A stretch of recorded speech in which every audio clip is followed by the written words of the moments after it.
Hello, I'm doing a movie review, and the movie I want to review is Embodiment of Evil. Now, Embodiment of Evil came out in 2008, and this is considered to be the official third installment of the Coffin Joe trilogy. The first two movies in the trilogy, of course, being the 1964 film At Midnight I'll Take Your Soul, and the 1967 film This Night I'll Possess Your Corpse. Now, in 1968, there was a film called Awakening of the Beast, which for years was considered to be the third installment of the Coffin Joe trilogy, because that movie does feature the character of Coffin Joe. However, that movie's not set in the same continuity as the first two movies.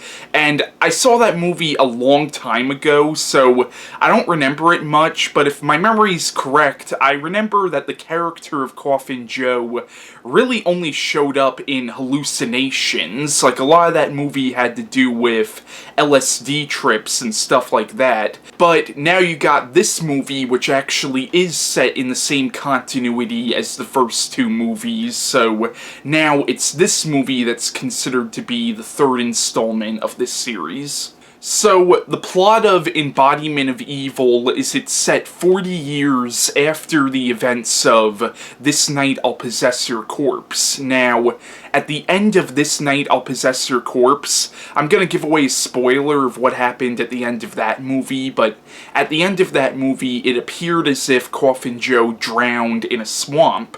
But in this movie, you realize that he didn't drown, and he was actually arrested, so he spent the last 40 years in jail, but now he's being released from jail, and what happens in the movie is him and his hunchback assistant Bruno, the character of Bruno from the previous movie, does come back in this movie. Basically, they meet a whole group of people who actually worship Coffin Joe and will do whatever he says, which I kind of liked that idea, kind of giving you the idea that he's almost like a Charles Manson or Jim Jones kind of character, like he's able to get inside people's heads like that. So he has like a whole group of people now who are willing to serve him and even willing to die for him. So what ends up happening is he has his servants go out and kidnap women so he can torture them and see which one is worthy to become the perfect woman to bear his child. Now, in the movie, there are these two corrupt cops who are going after him, along with a psychotic priest who is actually the son of the doctor that Coffin Joe clawed the eyes out of in the first movie, At Midnight I'll Take Your Soul. And throughout the movie, Coffin Joe is seeing the ghost of the people he murdered in the first two movies, along with other people that he knew. And once again, you're not sure if these ghosts are a hallucination or if it's something actually supernatural happening to him. The reason I say that it might actually be something supernatural happening to him is because, without giving too much away, he's not the only one who ends up seeing these ghosts.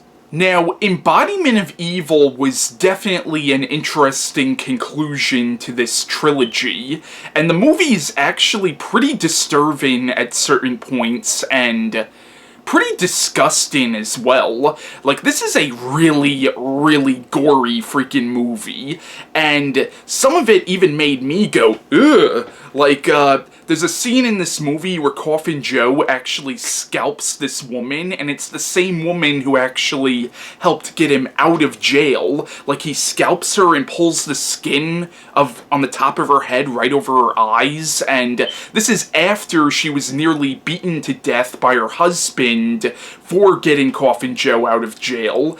So, it's a really, really fucked up movie. Oh, by the way, her husband was one of the corrupt cops who's going after Coffin Joe in the movie, but, like, you know, it's a very fucked up movie. Like, there's also a scene in this movie where Coffin Joe, like, rips the skin right off this woman's back, and there's also a scene where he cuts off one of this woman's butt cheeks and makes her eat it, and also a scene where he pours hot cheese all over this one woman near her vaginal area and then gets a rat, and the rat literally eats her out. Like, it's a really, really disgusting movie. So I can't say I recommend this for everybody, but I did enjoy it, though, because I enjoyed it mainly because I am a big fan of the first two movies, and in this movie there were a lot of callbacks to the first two movies.